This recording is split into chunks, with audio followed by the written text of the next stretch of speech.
लगाए। एक उत्तम पंथ सुनियो गुर संगत, तेहे मिलंत जम त्रास मिटाए। एक अरदास पाठ कीरत की, गुरु रामदास राखो शरणाई।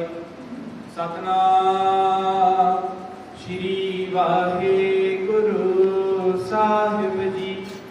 सूही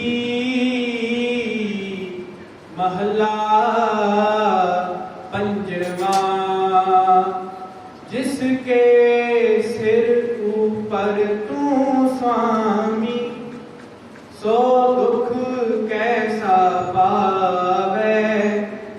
बोल न जाने माया मद माता, मरना चीत न आवे। जिसके सिर ऊपर तू स्वामी, सो दुख कैसा पावे। बोल न जाने माया मद माता, मरना चीत न आवे। मेरे राम राय तू संतां का संत तेरे, तेरे सेवक को पौ किछ नाही। जम नहीं आवे नेरे रहाओ, जो तेरे रंग राते स्वामी, तिनका जन्म मरण दुख नासा। तेरी बख्श न मेटै कोई, सतगुर का दिलासा। नाम ते आयन सुख फल पाए, आठ पहर आराधे। तेरी शरण तेरे परवासै, पंच दुष्ट लै साधे। ज्ञान ध्यान किछ कर्म न जाना, सार न जाना तेरी। सब ते वड्डा सतगुर नानक, जिन कल राखी मेरी। ज्ञान ध्यान किछ कर्म न जाना, सार न जाना तेरी। सब ते वड्डा सतगुर नानक, जिन कल राखी मेरी।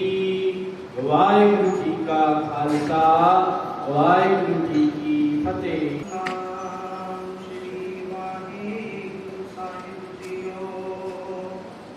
सतनाम श्री वाहिगुरु। ज्ञान ध्यान किछ कर्म न जाना, नाहिन निर्मल करनी। साध संगत के अंचल लाहो, बिखम नदी जाए तरनी। गुरु चना विद्र बैठी प्यारी कम सत्कार योग शास्त्र जीओ। बड़भागी हो अमृत वेले गुरु दी गोद दा आनंद माण रहे हो। जितने दुनिया बाणियां विचार भी करी है, सरबत दे भले लई अरदास विच जुड़े हो। हुक्मनामा सरवण कीता है, धन धन श्री गुरु अर्जन देव जी का उच्चारण कीता होया। सूही राग विच है गुरु ग्रंथ साहिब जी दे अंदर 749 अंक विच पाएमान है। ये शब्द विच गुरु जी समझा रहे हैं कि जिस सेवक के सिर उत्ते उस परमात्मा का हथ है, वो सेवक कदे भी डोलता नहीं। फिर भावें कितने ही लोग आ जान, वो दुखा दे विच भी उस परमात्मा को नहीं भुलता। हर वेले अपने वाहिगुरु की हजूरी का आनंद माणदा है। अज आपां इस शब्द की विचार करांगे। गुरु जी आप अपना मेहर भरिया हथ करके विचार करवा लैन। आप संगत असीस बख्शो ताकि विचार हो सके। असीस के रूप में गुरु जी की बख्शी फतेह मांग लईए। वाहिगुरु जी का खालसा, वाहिगुरु जी की फतेह। सूही महला पंजवा, जिसके सिर ऊपर तू स्वामी, सो दुख कैसा पावे। गुरु अर्जन देव जी कह रहे हैं कि जिस मनुख के सिर उत्ते उस परमात्मा का हथ है, वो कदे भी दुख पा नहीं सकता, उसको कदे भी कोई दुख हो नहीं सकता। हुण ਹੁਣ ਆਪਾਂ ਕਹੀਏ ਕਿ ਆਪਾਂ ਸਾਰੇ ਹੀ ਸੰਗਤ ਦੇ ਵਿੱਚ ਆਉਂਦੇ ਹਾਂ, ਬਾਣੀ ਆਪਾਂ ਸਾਰੇ ਹੀ ਪੜ੍ਹਦੇ ਹਾਂ, ਆਪਣੇ ਸਾਰਿਆਂ ਦੇ ਸਿਰ ਉੱਤੇ ਉਸ ਪਰਮਾਤਮਾ ਦਾ ਹੱਥ ਹੈ, ਪਰ ਆਪਾਂ ਤਾਂ ਥੋੜੇ ਜਿਹੇ ਦੁੱਖ ਨਾਲ ਬੜੇ ਦੁਖੀ ਹੋ ਜਾਂਦੇ ਹਾਂ। ਤੇ ਗੁਰੂ ਜੀ ਕਹਿੰਦੇ ਹਨ, ਜਿਸਕੇ ਸਿਰ ਉੱਪਰ ਤੂੰ ਸੁਆਮੀ, ਸੋ ਦੁੱਖ ਕੈਸੇ ਪਾਵੇ, ਸੋ ਦੁੱਖ ਕੈਸਾ ਪਾਵੇ, ਕਿਉਂ ਦੁੱਖ ਦਾ ਪਤੀ ਇਸ ਨੂੰ ਕੋਈ ਦੁੱਖ ਹੀ ਨਹੀਂ ਲੱਗਦਾ। ਹੁਣ ਇਸ ਗੱਲ ਤੇ ਆਪਾਂ ਸੋਚੀਏ, ਵਿਚਾਰ ਕਰੀਏ ਕਿ ਦੁੱਖ ਤਾਂ ਲੱਗਦੇ ਹਨ, ਪਰ ਗੁਰੂ ਜੀ ਕਿਹੜੇ ਦੁੱਖ ਦੀ ਗੱਲ ਕਰ ਰਹੇ ਹਨ? ਇੱਕ ਦੁੱਖ ਹਨ ਸਰੀਰਕ ਦੁੱਖ, ਜੋ ਸਾਡੇ ਸਰੀਰ ਨੂੰ ਲੱਗਦੇ ਹਨ, ਉਹ ਸਭ ਤੇ ਆਉਂਦੇ ਹਨ, ਭਾਵੇਂ ਕੋਈ ਵੀ ਹੈ, ਹਰ ਇੱਕ ਤੇ ਆਉਂਦੇ ਹਨ। ਦੁੱਖ ਸਾਡੇ ਨਾਲ ਚੱਲਦੇ ਰਹਿੰਦੇ ਹਨ, ਦੁੱਖ ਸੁੱਖ ਦੋਈ ਦਾ ਕੱਪੜੇ ਪਹਿਰੇ ਚਾਹੇ ਮਨੁੱਖ, ਜਿਵੇਂ ਆਪਾਂ ਕੱਪੜੇ ਬਦਲਦੇ ਹਾਂ, ਹਰ ਰੋਜ਼ ਕੱਪੜੇ ਬਦਲਦੇ ਹਾਂ, ਇਸੇ ਤਰ੍ਹਾਂ ਦੁੱਖ ਤੇ ਸੁੱਖ ਨਾਲ ਨਾਲ ਚੱਲਦੇ ਹੀ ਰਹਿੰਦੇ ਹਨ। ਪਰ ਗੁਰੂ ਜੀ ਕਹਿੰਦੇ ਹਨ, ਜਿਸਕੇ ਸਿਰ ਉੱਪਰ ਤੂੰ ਸੁਆਮੀ, ਸੋ ਦੁੱਖ ਕੈਸਾ ਪਾਵੇ। ਗੁਰੂ ਜੀ ਕਿਹੜੇ ਦੁੱਖ ਦੀ ਗੱਲ ਕਰਦੇ ਹਨ? ਗੁਰੂ ਜੀ ਗੱਲ ਕਰਦੇ ਹਨ ਆਤਮਿਕ ਦੁੱਖ ਦੀ। ਗੁਰੂ ਜੀ ਦਾ ਆਪਣਾ ਜੀਵਨ ਹੀ ਦੇਖ ਲਈਏ, ਤੱਤੀ ਤਵੀ ਉੱਤੇ ਬੈਠ ਗਏ, ਸਰੀਰ ਛਾਲੇ ਛਾਲੇ ਹੋਇਆ ਪਿਆ ਹੈ, ਉੱਤੋਂ ਗਰਮ ਦੇਵਤਾ ਪੈ ਰਹੀ ਹੈ, ਗਰਮੀ ਦਾ ਮਹੀਨਾ ਹੈ ਜੂਨ ਦਾ, ਪਰ ਦੁਖੀ ਨਹੀਂ ਹੋ ਰਹੀ। ਇਸ ਦੁੱਖ ਦੀ ਗੱਲ ਕਰ ਰਹੇ ਹਨ ਗੁਰੂ ਅਰਜਨ ਦੇਵ ਜੀ, ਜਿਸਕੇ ਸਿਰ ਉੱਪਰ ਤੂੰ ਸੁਆਮੀ, ਸੋ ਦੁੱਖ ਕੈਸਾ ਪਾਵੇ। ਜਿਸ ਨੂੰ ਇਹ ਪਰਮਾਤਮਾ ਦਾ ਹੱਥ ਆਪਣੇ ਸਿਰ ਉੱਤੇ ਮਹਿਸੂਸ ਕਰ ਲੈਂਦਾ ਹੈ, ਜੋ ਕਿ ਪਰਮਾਤਮਾ ਦਾ ਹੱਥ ਮੇਰੇ ਸਿਰ ਉੱਤੇ ਹੈ, ਫਿਰ ਉਹ ਭਾਵੇਂ ਆਰੇ ਨਾਲ ਚੀਰਿਆ ਜਾਵੇ, ਭਾਵੇਂ ਤੱਤੀ ਤਵੀ ਉੱਤੇ ਬੈਠ ਜਾਵੇ, ਭਾਵੇਂ ਬੰਦ ਕੱਟਿਆ ਜਾਵੇ। ਹੁਣੇ ਹੀ ਆਪਾਂ ਭਾਈ ਮਨੀ ਸਿੰਘ ਜੀ ਦਾ ਸ਼ਹੀਦੀ ਗੁਰਪੁਰਬ ਮਨਾ ਕੇ ਹਟੇ ਹਾਂ। ਕਿਵੇਂ ਉਹਨਾਂ ਨੇ ਆਪਣਾ ਬੰਦ ਕਟਵਾ ਲਿਆ, ਖੋਪੜੀਆਂ ਲੁਹਾ ਲਈਆਂ, ਅਸੀਂ ਨਹੀਂ ਕੀਤੀ। ਜਿਸਕੇ ਸਿਰ ਉੱਪਰ ਤੂੰ ਸੁਆਮੀ, ਸੋ ਦੁੱਖ ਕੈਸਾ ਪਾਵੇ। ਗੁਰੂ ਜੀ ਇਸ ਦੁੱਖ ਦੀ ਗੱਲ ਕਰ ਰਹੇ ਹਨ। ਗੁਰੂ ਜੀ ਦਾ ਹੀ ਜੀਵਨ ਦੇਖੀਏ, ਧੰਨ ਧੰਨ ਸ੍ਰੀ ਗੁਰੂ ਗੋਬਿੰਦ ਸਿੰਘ ਜੀ, ਜਿਨ੍ਹਾਂ ਨੇ ਆਪਣੇ ਸਾਹਮਣੇ ਆਪਣੇ ਸਾਹਿਬਜ਼ਾਦੇ ਜੰਗ ਵਿੱਚ ਭੇਜ ਦਿੱਤੇ, ਸ਼ਹੀਦੀਆਂ ਪਵਾ ਦਿੱਤੀਆਂ, ਛੋਟੇ ਛੋਟੇ ਬੱਚੇ ਨੀਹਾਂ ਵਿੱਚ ਚੜੇ ਗਏ, ਪਰ ਅੱਖ ਦੇ ਵਿੱਚੋਂ ਹੰਝੂ ਨਹੀਂ ਕੱਢੇ। ਇਹ ਹੈ ਜਿਸਕੇ ਸਿਰ ਉੱਪਰ ਤੂੰ ਸੁਆਮੀ, ਸੋ ਦੁੱਖ ਕੈਸਾ ਪਾਵੇ। ਉਹਨਾਂ ਨੂੰ ਉਹ ਦੁੱਖ ਲੱਗਦੇ ਹੀ ਨਹੀਂ ਜੋ ਅਨੁਭਵ ਕਰ ਲੈਂਦੇ ਹਨ। ਆਪਾਂ ਆਉਂਦੇ ਹਾਂ ਸੰਗਤ ਦੇ ਵਿੱਚ, ਪਰ ਆਪਾਂ ਅਨੁਭਵ ਨਹੀਂ ਕਰਦੇ। ਬਾਣੀ ਪੜ੍ਹਦੇ ਹਾਂ, ਸੁਣਦੇ ਹਾਂ, ਪਰ ਉਸ ਉੱਤੇ ਵਿਚਾਰ ਨਹੀਂ ਕਰਦੇ, ਉਸ ਉੱਤੇ ਅਮਲ ਨਹੀਂ ਕਰਦੇ, ਤਾਂ ਹੀ ਆਪਾਂ ਛੋਟੇ ਛੋਟੇ ਦੁੱਖਾਂ ਤੋਂ ਘਬਰਾ ਜਾਂਦੇ ਹਾਂ ਤੇ ਵਾਹਿਗੁਰੂ ਨੂੰ ਕਹਿੰਦੇ ਹਾਂ ਕਿ ਅਸੀਂ ਤਾਂ ਰੋਜ਼ ਆਉਂਦੇ ਹਾਂ, ਪਰ ਸਾਨੂੰ ਫਿਰ ਵੀ ਦੁੱਖ ਨਿਕਲੇ ਹੋਏ ਹਨ। ਨਹੀਂ ਭਾਈ, ਇਹ ਦੁੱਖ ਤਾਂ ਆਉਂਦੇ ਜਾਂਦੇ ਰਹਿੰਦੇ ਹਨ, ਪਰ ਜੋ ਅਸਲੀ ਦੁੱਖ ਹੈ ਉਹ ਮਨੁੱਖ ਅੰਦਰੋਂ ਦੁਖੀ ਨਹੀਂ ਹੁੰਦਾ। ਸਰੀਰ ਕਰਕੇ ਭਾਵੇਂ ਕਿੰਨਾ ਹੀ ਦੁਖੀ ਹੈ, ਪਰ ਅੰਦਰੋਂ ਹਮੇਸ਼ਾ ਚੜ੍ਹਦੀ ਕਲਾ ਵਿੱਚ ਰਹਿੰਦਾ ਹੈ। ਉਸ ਨੂੰ ਉਹ ਦੁੱਖ ਦੁਖੀ ਕਰ ਹੀ ਨਹੀਂ ਸਕਦੇ, ਕਿਉਂਕਿ ਉਸ ਦਾ ਵਿਸ਼ਵਾਸ ਹੈ ਗੁਰੂ ਤੇ, ਉਸ ਦਾ ਭਰੋਸਾ ਹੈ ਆਪਣੇ ਗੁਰੂ ਤੇ ਕਿ ਗੁਰੂ ਹਮੇਸ਼ਾ ਜੋ ਕੁਝ ਵੀ ਕਰ ਰਿਹਾ ਹੈ ਚੰਗਾ ਹੀ ਕਰ ਰਿਹਾ ਹੈ। ਗੁਰੂ ਕਦੇ ਵੀ ਮੇਰੇ ਵਾਸਤੇ ਮਾੜਾ ਨਹੀਂ ਕਰ ਸਕਦਾ। ਜਿਵੇਂ ਇੱਕ ਬੱਚੇ ਨੂੰ ਭਰੋਸਾ ਹੈ ਆਪਣੇ ਮਾਤਾ ਪਿਤਾ ਤੇ ਕਿ ਮੇਰੇ ਮਾਤਾ ਪਿਤਾ ਮੇਰੇ ਵਾਸਤੇ ਜੋ ਵੀ ਕਰਦੇ ਹਨ ਚੰਗਾ ਹੀ ਕਰਨਗੇ, ਚੰਗਾ ਹੀ ਕਰਦੇ ਹਨ, ਇਸੇ ਤਰ੍ਹਾਂ ਜੋ ਗੁਰੂ ਦਾ ਭਗਤ ਹੈ, ਗੁਰੂ ਦਾ ਸੇਵਕ ਹੈ, ਗੁਰੂ ਦਾ ਸੰਤ ਹੈ, ਉਸ ਨੂੰ ਆਪਣੇ ਗੁਰੂ ਤੇ ਭਰੋਸਾ ਹੁੰਦਾ ਹੈ ਕਿ ਦੁੱਖ ਜੇ ਆਇਆ ਹੈ ਚਲਾ ਜਾਵੇਗਾ, ਇਸਨੇ ਸਦਾ ਨਹੀਂ ਰਹਿਣਾ, ਅਸੀਂ ਹਮੇਸ਼ਾ ਉਹਦੀ ਰਜ਼ਾ ਵਿੱਚ ਰਹੀਏ। ਜੇ ਦੁੱਖ ਦੇ ਤਾਂ ਤੁਝੇ ਅਰਾਧੀ, ਸੁਖ ਵੀ ਤੁਝੇ ਆਈ। ਹਮੇਸ਼ਾ ਦੁੱਖ ਸੁਖ ਵਿੱਚ ਇਹ ਨਹੀਂ ਕਿ ਦੁੱਖ ਆ ਗਿਆ ਤੇ ਅਸੀਂ ਇਸ ਪਰਮਾਤਮਾ ਨੂੰ ਛੱਡ ਦੇਈਏ, ਉਸ ਦਾ ਨਿਤਨੇਮ ਛੱਡ ਦੇਈਏ, ਉਸ ਦਾ ਸਿਮਰਨ ਛੱਡ ਦੇਈਏ, ਅੰਮ੍ਰਿਤ ਵੇਲਾ ਛੱਡ ਦੇਈਏ। ਨਹੀਂ ਭਾਈ, ਹਮੇਸ਼ਾ ਵਾਹਿਗੁਰੂ ਸਾਡੇ ਉੱਤੇ ਮਿਹਰ ਕਰੇ, ਅਸੀਂ ਹਮੇਸ਼ਾ ਉਸ ਪਰਮਾਤਮਾ ਨੂੰ ਆਪਣੇ ਹਿਰਦੇ ਵਿੱਚ ਵਸਾ ਕੇ ਰੱਖੀਏ, ਭਾਵੇਂ ਦੁੱਖ ਹੈ ਤੇ ਭਾਵੇਂ ਸੁੱਖ ਹੈ, ਕਿਉਂਕਿ ਉਹ ਪਰਮਾਤਮਾ ਇਸ ਸਮਾਂ ਜਦੋਂ ਅਸੀਂ ਉਸ ਦੀ ਸ਼ਰਨ ਲੈ ਲੈਂਦੇ ਹਾਂ, ਉਸ ਦੇ ਭਰੋਸੇ ਤੇ ਹੋ ਜਾਂਦੇ ਹਾਂ, ਫਿਰ ਉਹ ਸਮਾਂ ਜਲਦੀ ਹੀ ਕੱਟਿਆ ਜਾਂਦਾ ਹੈ। ਬੋਲ ਨਾ ਜਾਣੇ ਮਾਇਆ ਮਤ ਮਾਤਾ, ਮਰਨਾ ਚੀਤ ਨਾ ਆਵੇ। ਹੁਣ ਮਾਇਆ ਧਾਰੀ ਦੀ ਗੱਲ ਕਰਦੇ ਹਨ ਕਿ ਜੋ ਮਾਇਆ ਦੇ ਵਿੱਚ ਮਸਤ ਹਨ, ਮਾਇਆ ਧਾਰੀ ਅੰਤ ਅੰਨਾ ਬੋਲਾ, ਸ਼ਬਦ ਨਾ ਸੁਣੀ ਬਹੁ ਰੋਲ ਝੋਲਾ। ਜੋ ਮਾਇਆ ਧਾਰੀ ਹੈ ਉਹ ਕਦੇ ਵੀ ਗੁਰੂ ਦੇ ਸ਼ਬਦ ਨੂੰ ਬੋਲਣਾ ਹੀ ਨਹੀਂ ਜਾਣਦਾ, ਉਹ ਹਮੇਸ਼ਾ ਮਾਇਆ ਦੇ ਨਸ਼ੇ ਵਿੱਚ ਮਸਤ ਰਹਿੰਦਾ ਹੈ। ਮਰਨਾ ਚੀਤ ਨਾ ਆਵੇ, ਉਸ ਨੂੰ ਮਰਨਾ ਭੁੱਲ ਜਾਂਦਾ ਹੈ ਕਿ ਮੈਂ ਮਰਨਾ ਹੈ, ਜਾਂਦਾ ਹੈ ਦੂਜਿਆਂ ਦੇ ਸੰਸਕਾਰ ਤੇ ਯਾਦ ਰੱਖਦਾ ਹੈ ਕਿ ਮੌਤ ਆਉਣੀ ਹੈ, ਪਰ ਜਿਵੇਂ ਹੀ ਸੰਸਕਾਰ ਕਰਕੇ ਆਉਂਦੇ ਹਾਂ ਫਿਰ ਭੁੱਲ ਜਾਂਦੇ ਹਾਂ। ਖਾਣਾ ਪੀਣਾ ਹੱਸਣਾ ਸੌਣਾ ਵਿਸਰ ਗਿਆ ਹੈ ਮਰਨਾ। ਆਪਣੀ ਸਭ ਦੀ ਹੀ ਇਹੀ ਹਾਲਤ ਹੈ। ਆਪਾਂ ਨੂੰ ਚਾਰ ਚੀਜ਼ਾਂ ਯਾਦ ਹਨ, ਖਾਣਾ ਵੀ ਯਾਦ ਹੈ, ਪੀਣਾ ਵੀ ਯਾਦ ਹੈ, ਹੱਸਣਾ ਵੀ ਸੌਣਾ ਵੀ, ਪਰ ਭੁੱਲ ਗਏ ਹਾਂ ਤਾਂ ਮਰਨਾ ਭੁੱਲ ਗਏ ਹਾਂ। ਕਦੇ ਨਹੀਂ ਆਪਾਂ ਯਾਦ ਕਰਦੇ ਕਿ ਆਪਾਂ ਵੀ ਮਰਨਾ ਹੈ। ਆਪਾਂ ਕਹਿੰਦੇ ਨਹੀਂ, ਆਪਾਂ ਤਾਂ बच्चों के संस्कार से जाते हैं पर फिर भी अपनी मौत को नहीं याद करते।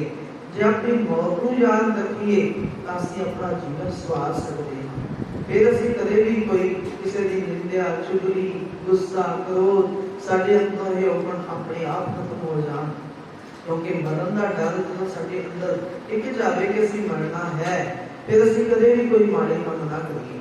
जे हुण सानूं कोई कह देवे कि एक हफ्ता तुहाडी उम्र है जां 5-4 दिन ही तुहाडे बाकी रहंदे हन, कि असीं किसी नाल लड़ांगे, कि असीं किसी नूं कौड़े वचन बोलांगे, कि किसी दा बुरा सोचांगे, फिर सानूं फिकर होएगा कि असीं मरना है। असीं कोई चंगे काम कर जाइए, कोई बाणी पढ़िए, कोई सिमरन करिए, कोई किसी का भला करिए, किसी की सेवा करिए, ताकि साडा जीवन सफल हो सके।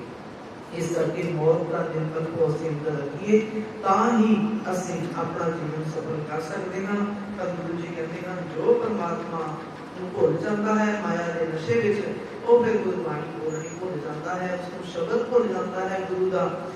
मरना चेत ना आवे ते मरण का हमेशा चेता अपने मन के विच नहीं रखता। तेरे दूजे अर्थ ये भी हैं कि मरण का जो परमात्मा दे शब्द नूं बोलता है वो माया के नशे विच मस्त नहीं हुंदा ते वो हमेशा मरण तो डरता नहीं है। भावें मौत खड़ी है सामने पर फिर भी बंद रखा जा रहा है, आरे नाल चीरिया जा रहा है, वो डोलता नहीं, क्योंकि गुरु का सिख मरण तो कदे भी डोलता नहीं, वो हमेशा परमात्मा को ही अपनी अंग संग समझता है। मेरे नाम लाए तू संता का संत तेरे, अर्जुन देव जी कह रहे हैं हे मेरे वाहिगुरु जी, हे मेरे परमात्मा जी, तुसी संतां दे हो, भगतां की टेक तू संतां की ओट तू सच्चा सिरजनहारा। हे वाहिगुरु जी तुसी संतां नाल बड़ा प्यार करते हो, क्योंकि संत तुहाडे अपने बच्चे हैं। जिवें मां नूं बच्चे प्यारे हुंदे हैं, मां अपने बच्चों को बड़ा प्यार करती है, इसे तरह परमात्मा भी अपने संतां नूं प्यार करता है। पर उस संत होने किहो जिहे चाहिए हैं जिन्ना सास गिरास ना विसरै, हर नामा मन मंत धन से नानका पूरन सोई संत। संत आप गला लंबा चोला देख के वाइट कपड़े देख के कह देते हैं कि संत है, नहीं भाई संत भी बहुत आते हैं। तो गुरु जी संत की भी प्रकाश आपको दस रहे हैं कि संत क्यों जमाना चाहिए है। धन है श्री गुरु ग्रंथ साहिब जी, इन्हां विचों साडीआं सारियां शंकावां दूर होंदियां हन, कोई भी शंका नहीं रह जाती, सब कुछ सानूं प्रकाश तौर पे दस रहे हैं, सारी जीवन बिल्कुल सानूं समझा रहे हैं।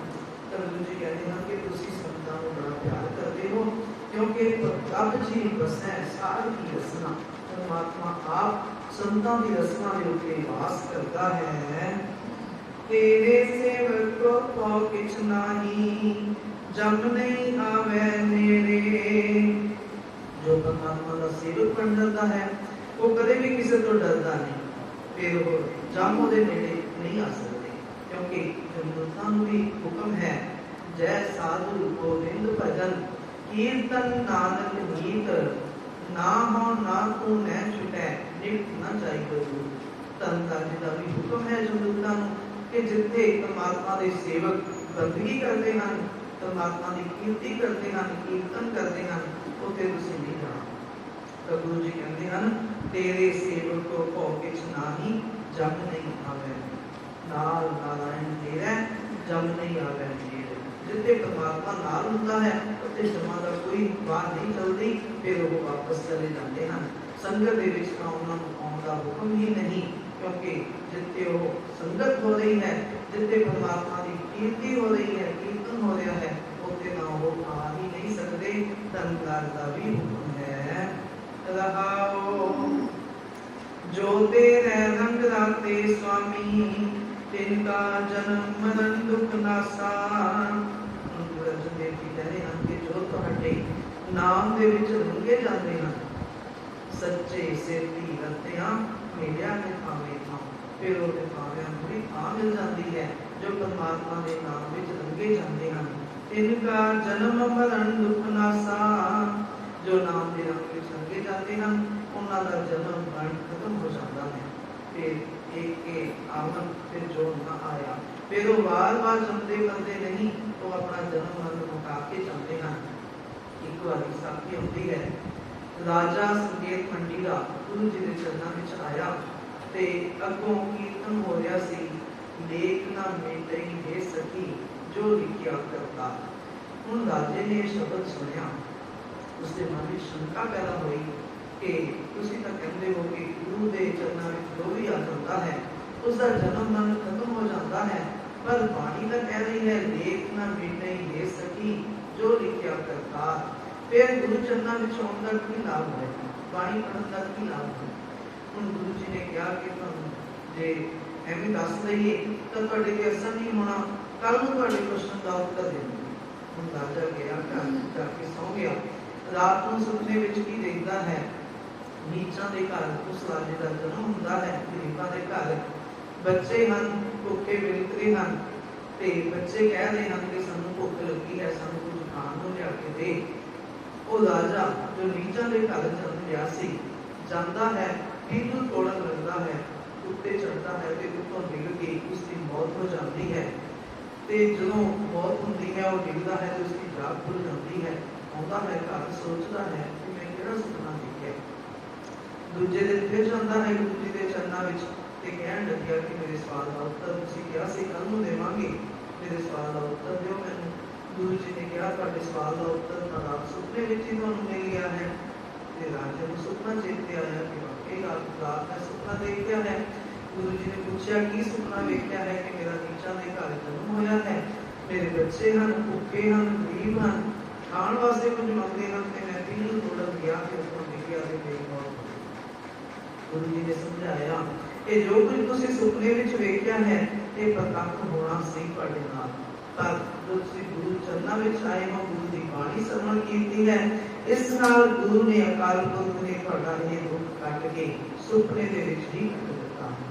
ਤਾਂ ਗੁਰੂ ਜੀ ਸਮਝਾਉਂਦੇ ਹਨ ਕਿ ਜੋ ਵੀ ਉਸ ਬਾਣੀ ਦਾ ਸਹਾਰਾ ਦਿੰਦਾ ਹੈ, ਜੋ ਤੇਰੇ ਰੰਗ ਰਾਖੇ ਸੁਆਮੀ ਤਿਨ ਕਾ ਜਨਮ ਮਰਨ ਦੁੱਖ ਨਾਸਾ, ਜੋ ਤੁਹਾਡੇ ਨਾਮ ਦੇ ਰੰਗ ਵਿੱਚ ਰੰਗੇ ਜਾਂਦੇ ਹਨ, ਪਰਮਾਤਮਾ ਉਹਨਾਂ ਦਾ ਜਨਮ ਮਰਨ ਦੁੱਖ ਕੱਟ ਦਿੰਦਾ ਹੈ। ਫਿਰ ਉਹ ਸਦਾ ਵਾਸਤੇ ਪਰਮਾਤਮਾ ਦੇ ਚਰਨਾਂ ਵਿੱਚ ਨਿਵਾਸ ਕਰਦੇ ਹਨ। ਤੇਰੀ ਬਖਸ਼ਣਾ ਮੇਟੈ ਕੋਈ ਸਤਿਗੁਰ ਕਾ ਦਿਲਾਸਾ। ਜੋ ਪ੍ਰਭੂ ਦੇ ਸੇਵਕ ਬਣ ਜਾਂਦੇ ਹਨ, ਫਿਰ ਉਹਨਾਂ ਨੂੰ ਸਮਝ ਆ ਜਾਂਦੀ ਹੈ, ਗੁਰੂ ਤੇ ਭਰੋਸਾ ਹੋ ਜਾਂਦਾ ਹੈ ਕਿ ਪਰਮਾਤਮਾ ਦੀ ਦਿੱਤੀ ਹੋਈ ਬਖਸ਼ਿਸ਼ ਨੂੰ ਕੋਈ ਵੀ ਵੇਖ ਨਹੀਂ ਸਕਦਾ। ਉਹ ਹਮੇਸ਼ਾ ਵਾਹਿਗੁਰੂ ਦੇ ਭਰੋਸੇ ਤੇ ਰਹਿੰਦੇ ਹਨ। ਤੇਰੇ ਭਰੋਸੇ ਪਿਆਰੇ ਮੈਂ ਲਾਡ ਲੜਾਇਆ। ਇਹ ਵਾਹਿਗੁਰੂ ਜੀ ਅਸੀਂ ਤੁਹਾਡੇ ਭਰੋਸੇ ਹੀ ਹਾਂ। ਜਿਵੇਂ ਇੱਕ ਬੱਚਾ ਮਾਤਾ ਪਿਤਾ ਦੇ ਭਰੋਸੇ ਰਹਿੰਦਾ ਹੈ, ਇਸੇ ਤਰ੍ਹਾਂ ਪਰਮਾਤਮਾ ਦਾ ਸੇਵਕ ਪਰਮਾਤਮਾ ਦੇ ਭਰੋਸੇ ਤੇ ਹੀ ਰਹਿੰਦਾ ਹੈ। ਉਸ ਨੂੰ ਪਰਮਾਤਮਾ ਦੇ ਭਰੋਸਾ ਹੋ ਜਾਂਦਾ ਹੈ ਕਿ ਉਹ ਪਰਮਾਤਮਾ ਹੀ ਮੈਨੂੰ ਪਾਲ ਰਿਹਾ ਹੈ, ਉਹ ਹੀ ਮੈਨੂੰ ਰਿਜ਼ਕ ਦੇਵੇਗਾ, ਉਹ ਹੀ ਮੇਰੀ ਸੰਭਾਲ ਕਰੇਗਾ। ਫਿਰ ਉਹ ਚਿੰਤਾ ਫਿਕਰ ਤੋਪੇ ਨਹੀਂ ਕਰਦਾ, ਹਰ ਵੇਲੇ ਪਰਮਾਤਮਾ ਦੇ ਚਿੰਤਨ ਵਿੱਚ ਹੀ ਮਸਤ ਰਹਿੰਦਾ ਹੈ। ਆਪਾਂ ਸੁਣਦੇ ਹਾਂ ਕਿ ਇੱਕ ਵਾਰ ਮੀਂਹ ਨਹੀਂ ਸੀ ਪਿਆ, ਸਾਰੇ ਕਿਤੇ ਬੜਾ ਮਾਹੌਲ ਖੁਸ਼ਕ ਹੋ ਗਿਆ ਸੀ, ਫਸਲਾਂ ਸੁੱਕ ਗਈਆਂ ਸਨ ਤੇ ਪਿੰਡ ਵਾਲਿਆਂ ਨੇ ਇਕੱਠ ਕੀਤਾ ਕਿ ਕਿਉਂ ਨਾ ਹੋਵੇ ਆਪਾਂ ਇਕੱਠੇ ਹੋ ਕੇ ਅਰਦਾਸ ਕਰੀਏ ਗੁਰੂ ਦੇ ਅੱਗੇ ਤੇ ਪਰਮਾਤਮਾ ਮੀਂਹ ਪਾ ਦੇਵੇ। ਹੁਣ ਸਾਰੇ ਜਾਂਦੇ ਹਨ ਅਰਦਾਸ ਕਰਨ ਵਾਸਤੇ, ਇਕੱਠੇ ਹੁੰਦੇ ਹਨ, ਪਰ ਇੱਕ ਛੋਟਾ ਜਿਹਾ ਬੱਚਾ ਛਤਰੀ ਲੈ ਕੇ ਚਲਾ ਜਾਂਦਾ ਹੈ। ਸਾਰੇ ਹੱਸਦੇ ਹਨ ਉਸ ਉੱਤੇ ਕਿ ਇੰਨੀ ਕੜਕਦੀ ਧੁੱਪ ਹੈ ਤੇ ਤੂੰ ਛਤਰੀ ਲੈ ਕੇ ਆ ਗਿਆ ਹੈ। ਬੱਚੇ ਨੇ ਕਿਹਾ ਕਿ ਹੁਣ ਆਪਾਂ ਜਾਵਾਂਗੇ, ਸਾਰੇ ਇਕੱਠੇ ਹੋਵਾਂਗੇ, ਜਦੋਂ ਉਸ ਪਰਮਾਤਮਾ ਦੀ ਅਰਦਾਸ ਕਰਾਂਗੇ ਪਰਮਾਤਮਾ ਨਹੀਂ ਪਾਵੇਗਾ ਤਾਂ ਤੁਸੀਂ ਸਾਰੇ ਭਿੱਜ ਜਾਓਗੇ, ਮੇਰੇ ਕੋਲ ਛਤਰੀ ਹੈ, ਮੈਂ ਬਚ ਜਾਵਾਂਗਾ। ਬੱਚੇ ਦੀ ਗੱਲ ਸੁਣ ਕੇ ਵਾਕਿਆ ਹੀ ਸਾਰਿਆਂ ਨੂੰ ਹੋਇਆ ਕਿ ਬੱਚਿਆਂ ਨੂੰ ਦੇਖੋ ਕਿੰਨਾ ਵਿਸ਼ਵਾਸ ਹੈ। ਥੋੜਾ ਚਿਰ ਹੋਇਆ, ਅਰਦਾਸ ਹੋਈ, ਬਾਣੀ ਪੜ੍ਹੀ ਗਈ, ਮੀਂਹ ਪਿਆ, ਮੀਂਹ ਪਿਆ ਪਰਮੇਸ਼ਰ ਪਾਇਆ, ਜੀ ਜਨ ਸਭ ਸੁਖੀ ਵਸਾਇਆ। ਸਾਰੇ ਦੇਖ ਕੇ ਹੈਰਾਨ, ਆਵਾਜ਼ ਆਈ ਕਿ ਮੈਂ ਮੀਂਹ ਨਹੀਂ ਸੀ ਪਾਉਣਾ ਪਰਮਾਤਮਾ ਦੇ ਅਕਾਲ ਪੁਰਖ ਤੋਂ, ਪਰ ਇਸ ਬੱਚੇ ਦੇ ਵਿਸ਼ਵਾਸ ਕਰਕੇ ਮੈਨੂੰ ਮੀਂਹ ਪਾਉਣਾ ਪਿਆ ਕਿ ਛੋਟੇ ਜਿਹੇ ਬੱਚੇ ਦਾ ਵਿਸ਼ਵਾਸ ਨਾ ਟੁੱਟ ਜਾਏ। ਤੁਹਾਨੂੰ ਸਾਰਿਆਂ ਨੂੰ ਕਿਸੇ ਨੂੰ ਭਰੋਸਾ ਨਹੀਂ ਸੀ ਕਿ ਮੀਂਹ ਪਵੇਗਾ, ਇੰਨੀ ਕੜਕਦੀ ਧੁੱਪ ਹੈ, ਕੋਈ ਬੱਦਲ ਨਹੀਂ, ਕੋਈ ਬਿਜਲੀ ਨਹੀਂ ਲਿਸ਼ਕ ਰਹੀ, ਮੀਂਹ ਕਿਵੇਂ ਪਵੇਗਾ, ਕਿਸੇ ਨੂੰ ਭਰੋਸਾ ਨਹੀਂ ਸੀ। ਪਰ ਇੱਕ ਛੋਟੇ ਜਿਹੇ ਬੱਚੇ ਨੂੰ ਬੜਾ ਭਰੋਸਾ ਸੀ, ਇਹ ਛਤਰੀ ਨਾਲ ਲੈ ਕੇ ਆਇਆ ਹੈ, ਇਸ ਕਰਕੇ ਮੈਂ ਮੀਂਹ ਆਇਆ ਹੈ। ਜਦੋਂ ਅਸੀਂ ਭਰੋਸਾ ਰੱਖ ਲਈਏ ਗੁਰੂ ਤੇ, ਫਿਰ ਗੁਰੂ ਸਾਡੇ ਆਪ ਅੰਗ ਸੰਗ ਸਹਾਈ ਹੁੰਦਾ ਹੈ। ਪਰ ਆਪਾਂ ਭਰੋਸਾ ਨਹੀਂ ਰੱਖਦੇ, ਸਾਡਾ ਭਰੋਸਾ ਹੈ ਭਗਤਾਂ ਤੇ, ਸਾਡਾ ਭਰੋਸਾ ਹੈ ਆਪਣੇ ਸੰਬੰਧੀਆਂ ਤੇ, ਸਾਡਾ ਭਰੋਸਾ ਹੈ ਵੱਡੇ ਵੱਡੇ ਅਮੀਰਾਂ ਤੇ ਕਿ ਉਹ ਸਾਡਾ ਸਾਥ ਦੇਣਗੇ। ਨਹੀਂ ਭਾਈ, ਜਦੋਂ ਅਸੀਂ ਇੱਕੋ ਪਰਮਾਤਮਾ परमात्मा पे भरोसा रखिए, फिर वो परमात्मा अंग संग सहाय होता है, कदे किसी रूप विच आ जाता है, कदे किसी रूप विच आ जाता है। नाम ध्यान सुख पल पायन, आठ पहर आराधै। जो भी उस परमात्मा के नाम ਨੂੰ ਧਿਆਉਂਦੇ ਹਨ ਉਹ ਹਮੇਸ਼ਾ ਸੁਖ ਫਲ ਪ੍ਰਾਪਤ ਕਰਦੇ ਹਨ। ਉਹਨਾਂ ਨੂੰ ਸੁਖ ਅਨੁਭਵ ਹੁੰਦਾ ਹੈ, ਅੰਦਰੋਂ ਖੇੜਾ ਪ੍ਰਾਪਤ ਹੁੰਦਾ ਹੈ, ਚੜ੍ਹਦੀ ਕਲਾ ਮਿਲਦੀ ਹੈ, ਅੰਦਰੋਂ ਸੁਖ ਸ਼ਾਂਤੀ ਮਿਲਦੀ ਹੈ। आठ पहर आराधै, जो अठे पैर दिन राती आराधो प्यारे, निमक न कीजिए ढीला। हमेशा दिन रात असीं इस परमात्मा ਨੂੰ याद रखिए जो साडे अंग संग है, सानू देख रहा है, सानू सब कुछ दे रहा है। जो असीं ये अनुभव करिए फिर सानू कदे दुखी नहीं होवांगे, फिर हमेशा असीं सुख ही प्राप्त करांगे, क्योंकि नाम ध्याए सो सुखी जिस मुख उजल होए। जो भी नाम ਨੂੰ ਧਿਆਉਂਦੇ ਹਨ ਉਹ ਜਿੱਥੇ ਇੱਥੇ ਸੁਖ ਅਨੁਭਵ ਕਰਦੇ ਹਨ, ਅੱਗੇ ਦਰਗਾਹ ਦੇ ਵਿੱਚ ਵੀ ਉਹਨਾਂ ਦਾ ਮੁਖ ਉਜਲਾ ਹੁੰਦਾ ਹੈ। ਤੇਰੀ ਸ਼ਰਨ ਤੇਰੇ ਪਰਵਾਸੈ, ਪੰਜ ਦੁਸ਼ਟ ਲੈ ਸਾਧੇ। ਇਹ ਵਾਹਿਗੁਰੂ ਜੀ ਜੋ ਤੁਹਾਡੀ ਸ਼ਰਨ ਵਿੱਚ ਆ ਜਾਂਦੇ ਹਨ, ਜੋ ਤੁਹਾਡੇ ਭਰੋਸੇ ਹੋ ਜਾਂਦੇ ਹਨ, ਜਿਨ੍ਹਾਂ ਨੂੰ ਭਰੋਸਾ ਹੋ ਜਾਂਦਾ ਹੈ ਕਿ ਘਰ ਬਾਹਰ ਤੇਰਾ ਪਰਵਾਸਾ ਤੂੰ ਜਨ ਕੇ ਹੈ ਸੰਗ, ਜਿਨ੍ਹਾਂ ਨੂੰ ਭਰੋਸਾ ਹੋ ਜਾਂਦਾ ਹੈ ਕਿ ਪਰਮਾਤਮਾ ਜਿੱਥੇ ਵੀ ਅਸੀਂ ਜਾਂਦੇ ਹਾਂ ਨਾਲ ਹੀ ਹੈ ਸਾਡੇ, ਫਿਰ ਉਹ ਉਸ ਮਨੁੱਖ ਦੇ ਅੰਦਰੋਂ ਪੰਜ ਦੁਸ਼ਟ ਲੈ ਸਾਧੇ। ਜੋ ਪੰਜ ਵਿਕਾਰ ਸਾਨੂੰ ਚਿੰਬੜੇ ਹੋਏ ਹਨ, ਪੰਜ ਵਿਕਾਰ ਦੀ ਏਕ ਤਰੀਕਾ ਰਾਖੋ ਰਾਖਣ ਹਾਰੇ। ਇਹ ਵਾਹਿਗੁਰੂ ਜੀ ਪੰਜ ਵਿਕਾਰ ਸਾਨੂੰ ਚਿੰਬੜੇ ਹੋਏ ਹਨ। ਸਾਡੀ ਜੀਵ ਆਤਮਾ ਇੱਕ ਹੈ, ਅਸੀਂ ਜੋ ਲਾਈਏ ਅਸੀਂ ਆਪਣੇ ਜੋਰ ਨਾਲ ਇਹਨਾਂ ਤੋਂ ਬਚ ਨਹੀਂ ਸਕਦੇ, ਕਿਉਂਕਿ ਅਸੀਂ ਇੱਕ ਵਿਕਾਰ ਨੂੰ ਬਾਹਰ ਕੱਢਣ ਦੀ ਕੋਸ਼ਿਸ਼ ਕਰਦੇ ਹਾਂ, ਦੂਜਾ ਵਿਕਾਰ ਸਾਨੂੰ ਘੇਰ ਲੈਂਦਾ ਹੈ, ਦੂਜੇ ਨੂੰ ਕੱਢਣ ਦੀ ਕੋਸ਼ਿਸ਼ ਕਰਦੇ ਹਾਂ, ਤੀਜਾ ਵਿਕਾਰ ਘੇਰ ਲੈਂਦਾ ਹੈ। ਵਾਹਿਗੁਰੂ ਜੀ ਤੁਸੀਂ ਆਪ ਹੀ ਕਿਰਪਾ ਕਰੋ। ਜਦੋਂ ਪਰਮਾਤਮਾ ਆਪ ਕਿਰਪਾ ਕਰਦਾ ਹੈ ਫਿਰ ਇਹ ਪੰਜੇ ਵਿਕਾਰ ਵਸ ਵਿੱਚ ਆ ਜਾਂਦੇ ਹਨ, ਫਿਰ ਉਹਨਾਂ ਦਾ ਕੋਈ ਜ਼ੋਰ ਨਹੀਂ ਚੱਲਦਾ, ਫਿਰ ਇਹ ਮਨੁੱਖ ਨੂੰ ਤੰਗ ਨਹੀਂ ਕਰ ਸਕਦੇ, ਫਿਰ ਇਹ ਵੀ ਵਸ ਵਿੱਚ ਹੋ ਜਾਂਦੇ ਹਨ। तेरी शरण तेरे परवासै, पंच दुष्ट ले साधै। साकट निंदक दुष्ट इनमें विदारियन। जो उस परमात्मा की शरण में आ जाते हैं फिर वो परमात्मा इन्होंने साकट जो परमात्मा नाम टुटिया होवे, भावे निंदक होवे ते भावे दुष्ट होवे, जिन्हें भी पाप कीते हैं वो सारे पाप माफ करके उसको अपनी शरण में ले लेता है। ये पंज विकारां का नाश कर देता है। फिर उसने अपना मेहनत भरिया हाथ लाके उस नाम की बरकत दे देता है, ते नाम दे विचों ही सारे सुख सारियां दर्दां पैदा होंदियां हन। ज्ञान ध्यान किछ कर्म न जाना, सार न जाना तेरी। ये वाहिगुरू जी ना तो सानू कोई ज्ञान है, सानू ज्ञान नहीं, क्योंकि ज्ञान आना है परमात्मा के नाम सुनने नाल। सुने सत संतोख ज्ञान, सुने 68 का इशनान, पर असीं परमात्मा का नाम तो सुनते ही नहीं, बोल लेते हाँ बाणी पर कदे भी सुनने का यतन नहीं करते। बाणी सुनने का लाभ आ ही है जो असीं बाणी नूं बोलते हाँ, उन्होंने फिर अपने कन्नां नाल सुणीए। असीं बाणी बोल के छड्ड दिंदे हाँ पर उन्होंने सुनते नहीं, पर सुनने की महानता गुरु जी कहते हैं सुने सत संतोख ज्ञान। ज्ञान का पैदा होना सी सुनने नाल, पर असीं सुनते ही नहीं, गुरु का वचन मनते ही नहीं, तो फिर साडे अंदर ज्ञान कितों पैदा होवे। सुने लागे सहज ध्यान, जो असीं अपना मन टिक के बैठ जाते हाँ फिर उस नाल साडा ध्यान जुड़ता है, फिर सानूं ध्यान की प्राप्ति होती है। कच्चो कंचन भयो शब्द गुण सरवणे सुने। जो असीं गुरु का शब्द कन्नां नाल सुन लईए फिर कच्च तो कंचन बन जाते हैं। जो साडा ये जीव आत्मा है ये शुद्ध पवित्र निर्मल हो जाती है गुरु का शब्द सुन के। ज्ञान ध्यान किछ कर्म न जाना, सार न जाना तेरे। हे वाहिगुरू जी असीं ना साडे कोल कोई ज्ञान है, ना सानू कोई ध्यान लाउण दी समझ है कि ध्यान किवें लाउणा है। कर्म न जाना, ना ही असीं कोई चंगे कर्म जानते हैं, क्योंकि असीं कर्म करते हैं जिन्हां दा कोई लाभ नहीं। कर्म धर्म पाखंड जो रिस है ते जम जागा ही लुट है। जो असीं कर्म करते हैं उन्हां नूं जम लुट लैंदा है ते सानू वो कर्म करने ही नहीं आउंदे जिस नाल ज्ञान ध्यान की प्राप्ति होवे।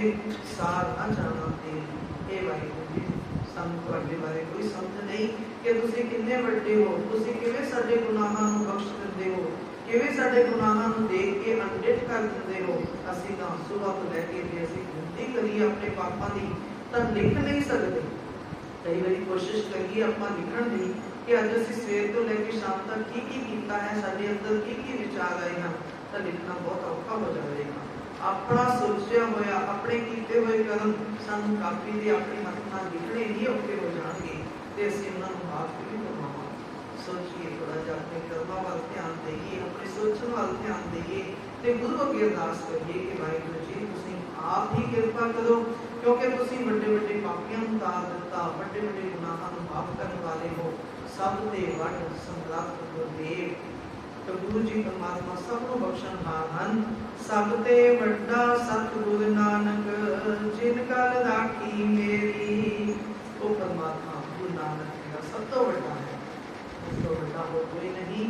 सुन वड्डा आख्या सब होए, केवड़ वड्डा मीठा होए। जैसे वेखिए का पता लगे वो कितना वड्डा है। सब ते वड्डा सतगुरु नानक, वो परमात्मा गुरु नानक सब तो वड्डे हन। जिन कल राखी मेरी, जिन्होंने ने इस समय ਦੇ ਵਿੱਚ ਕ੍ਰਿਸ਼ਨਾ ਦੇ ਸਮੇਂ ਦੇ ਵਿੱਚ ਵੀ ਮੇਰੀ ਇੱਜ਼ਤ ਰੱਖੀ ਹੈ।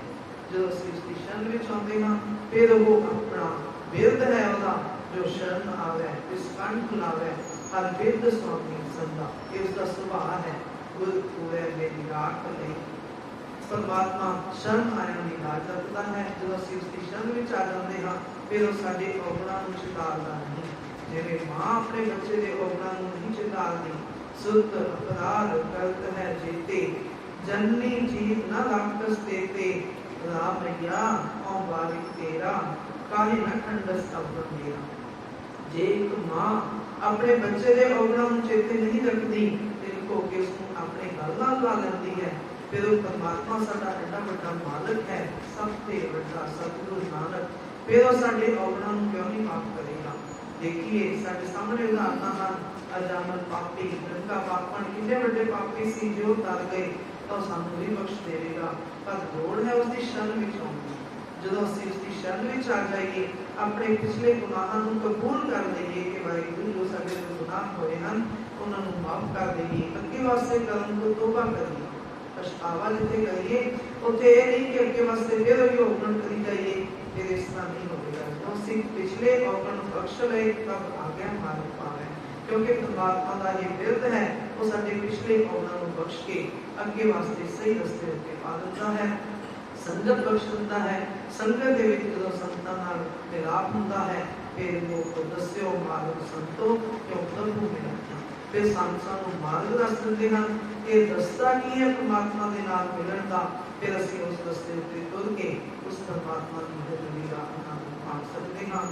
ਸੋ ਅਸੀਂ ਸਾਰੇ ਅਰਦਾਸ ਕਰੀਏ ਵਾਹਿਗੁਰੂ ਦੇ ਚਰਨਾਂ ਵਿੱਚ ਕਿ ਵਾਹਿਗੁਰੂ ਜੀ ਸਾਨੂੰ ਆਪਣੀ ਸ਼ਰਨ ਵਿੱਚ ਰੱਖ ਲਓ ਤੇ ਸਾਡੇ ਗੁਨਾਹਾਂ ਨੂੰ ਮਾਫ ਕਰਕੇ ਸਾਨੂੰ ਸਹੀ ਰਸਤਾ ਦੱਸ ਦਿਓ ਤਾਂ ਕਿ ਅਸੀਂ ਆਪਣਾ ਜੀਵਨ ਸਫਲ ਕਰ ਸਕੀਏ। ਸੋ ਇਹਨਾਂ ਵਿਚਾਰਾਂ ਨੂੰ ਮਨ ਕਰਨੀਆਂ, ਵਿਚਾਰ ਕਰਦੇ ਹਾਂ। ਇੱਕ ਨਹੀਂ ਅਨੇਕਾਂ ਗਲਤੀਆਂ ਹੋ ਗਈਆਂ ਹਨ। ਗੁਰੂ ਅਤੇ ਗੁਰੂ ਦੀ ਸੰਗਤ ਬਖਸ਼ਣ ਯੋਗ ਹੈ, ਬਖਸ਼ ਲੈਣੀਆਂ। ਅੱਗੇ ਵਾਸਤੇ ਅਰਦਾਸ ਕਰਨੀ, ਵਿਚਾਰ ਕਰਨੀ, ਦੱਸਦਾ ਜਾਵੇ। ਅਖੀਰ ਵਿੱਚ ਗੁਰੂ ਜੀ ਦੀ ਬਖਸ਼ਿਸ਼ ਅਤੇ ਮਾਨ ਕਰੀਏ। ਵਾਹਿਗੁਰੂ ਜੀ ਕਾ ਖਾਲਸਾ, ਵਾਹਿਗੁਰੂ ਜੀ ਕੀ ਫਤਿਹ। ਬਹੁਤ ਹੀ ਧੰਨਵਾਦ ਹੈ ਮਾਤਾ ਬਲਜੀਤ ਕੌਰ ਜੀ ਦਾ, ਜਿਨ੍ਹਾਂ ਨੇ ਪਾਵਨ ਹੁਕਮਨਾਮਾ ਸਾਹਿਬ ਜੀ ਦੀ ਕਥਾ ਸਾਨੂੰ ਸਾਰਿਆਂ ਨੂੰ ਸ਼ੁਰੂ ਕਰਵਾਈ ਹੈ। ਭਾਗਾਂ ਵਾਲੇ ਮਾਂ ਜੋ ਗੁਰੂ ਚਰਨਾਂ ਦੇ ਵਿੱਚ ਜੁੜ ਬੈਠਣ ਦਾ ਸੁਭਾਗ ਸਮਾਂ ਪ੍ਰਾਪਤ ਹੋਇਆ ਹੈ। ਅੱਜ ਦੇ ਹੁਕਮਨਾਮਾ ਸਾਹਿਬ ਜੀ ਦੇ ਵਿੱਚ ਅਸੀਂ ਸ਼ਰਵਣ ਕੀਤਾ ਹੈ, ਨਾਮ ਧਿਆਏ ਸੁਖ ਫਲ ਪਾਏ ਆਠ ਪਹਿਰ ਆਰਾਧਨ। ਜਦੋਂ ਨਾਮ ਧਿਆਉਣ ਦੀ ਗੱਲ ਆਏਗੀ ਤਾਂ ਅਸੀਂ ਸਾਰੇ ਇਹ ਸੋਚ ਲੈਂਦੇ ਹਾਂ ਕਿ ਅੱਖਾਂ ਬੰਦ ਕਰਕੇ ਪਰਮਾਤਮਾ ਦੇ ਕਿਸੇ ਵੀ ਨਾਮ ਦਾ ਜਾਪ ਕਰਦੇ ਰਹੋ, ਕਰਦੇ ਰਹੋ, ਕਰਦੇ ਰਹੋ। ਜਾਂ ਤਾਂ ਉਹ ਨਾਮ ਵਾਹਿਗੁਰੂ ਵੀ ਹੋ ਸਕਦਾ ਹੈ, ਉਹ ਨਾਮ ਰਾਮ ਵੀ ਹੋ ਸਕਦਾ ਹੈ, ਉਹ ਨਾਮ ਅੱਲਾ ਵੀ ਹੋ ਸਕਦਾ ਹੈ। ਨਾਮ ਜਪਣਾ ਪਹਿਲੀ ਪੌੜੀ ਹੈ। ਪਹਿਲੀ ਪੌੜੀ ਤੋਂ ਬਾਅਦ ਛੱਤ ਨਹੀਂ ਹੋਣੀ ਤੇ ਛੱਤ ਤੇ ਜਾਣਾ ਹੈ ਤਾਂ ਪਹਿਲੀ ਪੌੜੀ ਤਾਂ ਚੜ੍ਹਨੀ ਪਏਗੀ। ਨਾਮ ਜਪਣਾ ਜ਼ਰੂਰੀ ਹੈ, ਪਰ ਮਤਾ ਇਹ ਨਾ ਸੋਚ ਲਈਏ ਕਿ ਨਾਮ ਜਪ ਕੇ ਮੁਕਤੀ ਪ੍ਰਾਪਤ ਹੋ ਜਾਏਗੀ। ਨਾਮ ਜਪਣਾ ਭਾਵ ਕੀ ਕਹਿਣ ਦਾ ਮਤਲਬ ਇਹ ਹੈ ਕਿ ਇਹ ਨਾ ਸੋਚ ਲਈਏ ਕਿ ਵਾਰ-ਵਾਰ ਵਾਹਿਗੁਰੂ ਵਾਹਿਗੁਰੂ ਦੁਹਰਾ ਕੇ ਜਾਂ ਵਾਰ-ਵਾਰ ਰਾਮ ਰਾਮ ਕਰਕੇ मुक्त हो जावांगे। माफ करना, सुबह के वाहिगुरू वाहिगुरू करन लग जाओ, शाम तक आउंदियां जे पराई स्त्री नूं देख के मन डोल गया तो यह ना समझ लेना कि मुक्त हो गए। सवेर तो राम राम करते रहो, शाम तक आके जे इतने इरिटेट हो गए कि अपने बच्चे नूं ही गाल कट दी तो समझ ये ना समझ लेना कि मुक्त हो गए। असल दे विच नाम जपना की है। पहली पौड़ी तो बाद दी पौड़ियां की गल करते हैं। पहली पौड़ी जो वाहिगुरू वाहिगुरू करते हैं, राम राम करते हैं, इसका मतलब ये है कि हमेशा परमात्मा नूं याद रखना है। दूजी पौड़ी ज्ञान को धारण करना है। वाहिगुरू वाहिगुरू जप के किधरे वाहिगुरू सिर्फ जीव के उत्ते ही ना रह जाए। वाहिगुरू याद रखने का की मतलब है कि जदों भी मैं कोई गलत काम करन लगा उदों मेरा हृदय मैनूं रोक दे।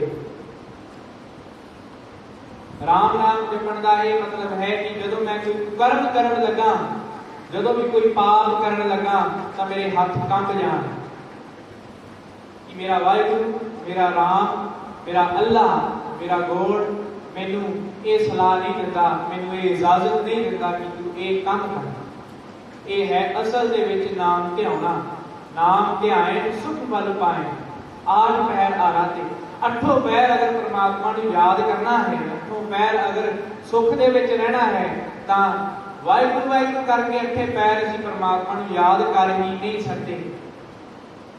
अगर अठे पैर वाहिगुरू वाहिगुरू करी जावांगे या राम राम करी जावांगे तो व्यापार दे विच, दुकान दे विच गाहक नूं नहीं तोड़ सकते, किरत नहीं कर सकते, रात को सो नहीं सकते। रात को सुत्या जो सुपने आने हैं उदों राम नाम किधर गया, उदों वाहिगुरू किधर गया।